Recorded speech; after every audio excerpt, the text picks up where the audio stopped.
What's going on, guys? So, doing a little packing for an upcoming trip. I'm going to be flying out in just a few hours, and I grabbed three very specific fragrances because there's three particular categories that I like to cover when traveling.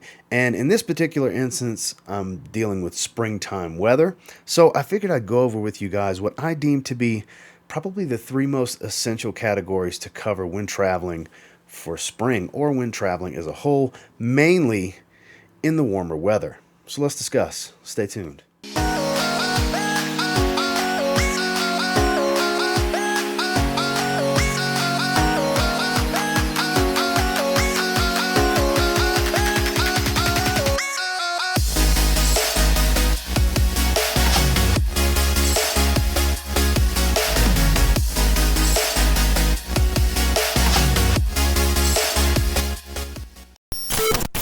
So the first base I feel you need to cover is your everything fragrance. This is your do-it-all. This is the one that in a pinch, you can wear this, it's going to be fine.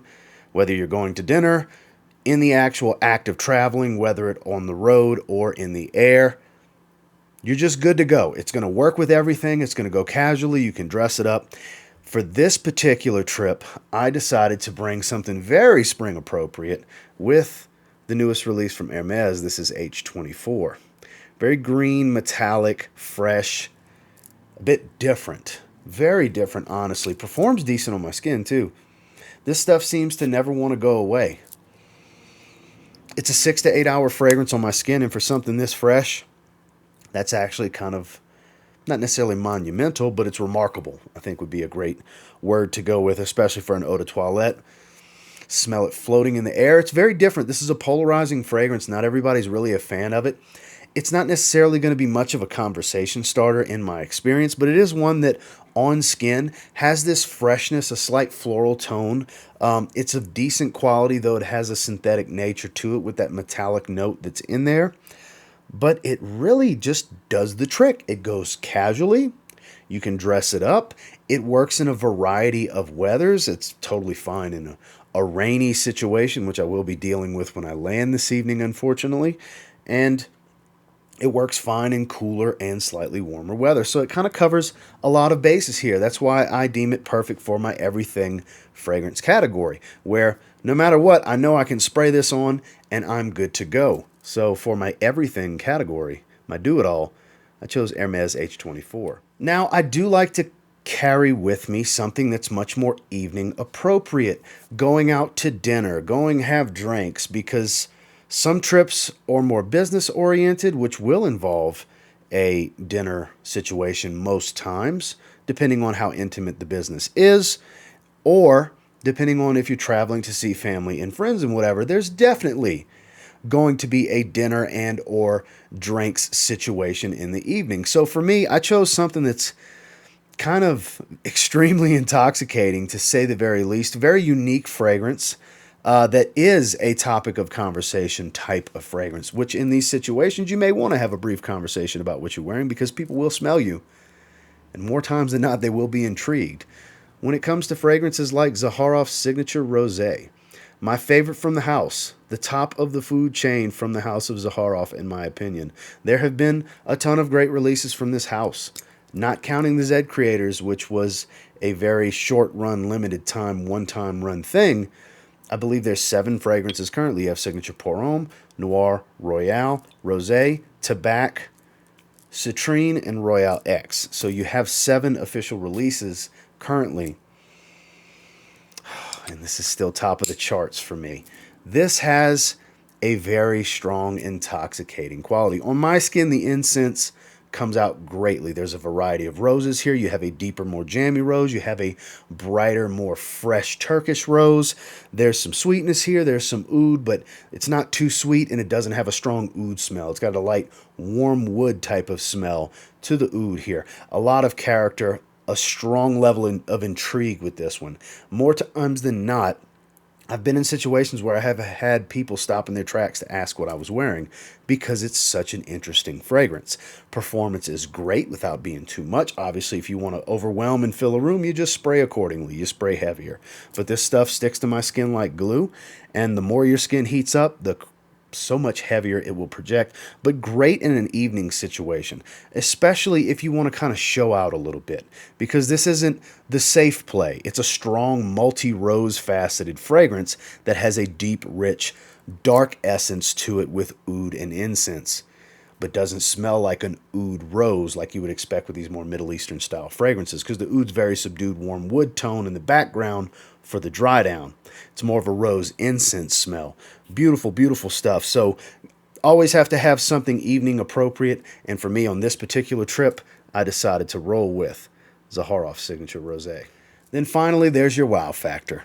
This is the one when you're really trying to show out. This is the one when you're anticipating garnering some attention, because you know this fragrance is just, it's that fragrance. You know what I mean? It's going to pull some attention. It's very unique.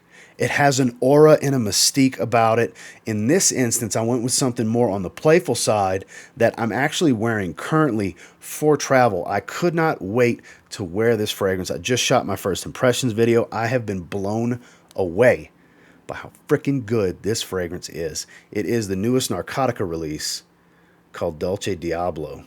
This is a gorgeous, boozy, gourmand fragrance. A lot of apricot. There's two different types of apricot. There's chocolate. There's a cacao extract. There's a gourmand tonka absolute. I'm guessing that's like a top-tier tonka bean oil. But it's a sweet fragrance that has just so much smooth richness and fullness to the fragrance. There's a dark cognac, there's a rum absolute.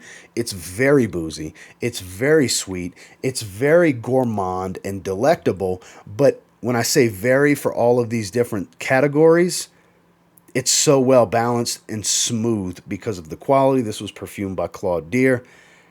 Remarkable, remarkable fragrance. I'm blown away by this stuff. I could not wait after filming. At the recording of this, it was yesterday that I filmed my first impressions and smelled this for the first time. I was blown away. I'm still blown away now that I've had a full wearing. I've been wearing this for about 2 hours now, and trust me, it has not toned down. It's crazy powerful. It's a 28% extrait, and it's intoxicating. This is wow factor fragrance. I'm going to be at the airport in a little while, and even though technically we still are under mask mandate for these airports, I'm very curious when I'm standing in line at security to go through TSA if anybody's going to say anything, because this stuff is super potent. I am wearing 5 sprays. It is more than enough. And I have a feeling on my trip, I'll be wearing this again. I'll be reaching for it again, because like I said, this is the show out fragrance. This is wow factor. This fits that category. This is when you're looking for the attention, because it just smells so good and it's so strong, you know people are going to smell you. So for my wow factor for this trip, it was a blatantly obvious choice to go with Narcotica Dulce Diablo. Well, that's the 3 that I'm literally about to put in my carry-on and pack, because I will be flying out in a handful of hours from now and going out of state. And yeah, it was kind of a easy choice for some of these. My everything fragrance was, what do I want to wear? But when it came down to Rosé and Dulce Diablo, they were easy choices. I haven't wore Rosé recently. It always does the trick in dinner situations. It's a great fragrance for those settings. And then I've just been so taken back by how good Dulce Diablo is that I had to wear it immediately, and it has to make the trip. I need those around me that I'm going to visit for this trip to smell this fragrance. So it had to make the trip. So a great selection for springtime weather, what I would consider spring essentials for travel as far as fragrances are concerned. And until next time, do me a real quick favor. Go ahead and like, comment, subscribe. I do appreciate all the feedback, and I love hearing from you guys. Do you have any of these 3? Have you smelled Dulce Diablo yet? What do you think about Signature Rosé? I know there's a lot of like-minded people with this that love that fragrance. And the most, I guess, polarizing of the 3 would be H24. Some people can't stand it and don't like it, and some people can really appreciate the fragrance for what it is and what Hermes was trying to do, such as myself. Let me know down in the comments what you think about these 3, and what are some essentials for you when you travel for warmer weather, not necessarily just spring, summer, early fall. Warm weather travel. What are some of the fragrances that you just have to take with you when you make trips? And until next time, I will say, if you get your hands on any of the 3 I deem essential, you give them a spray now, you might end up thanking me later. Have a good one, guys.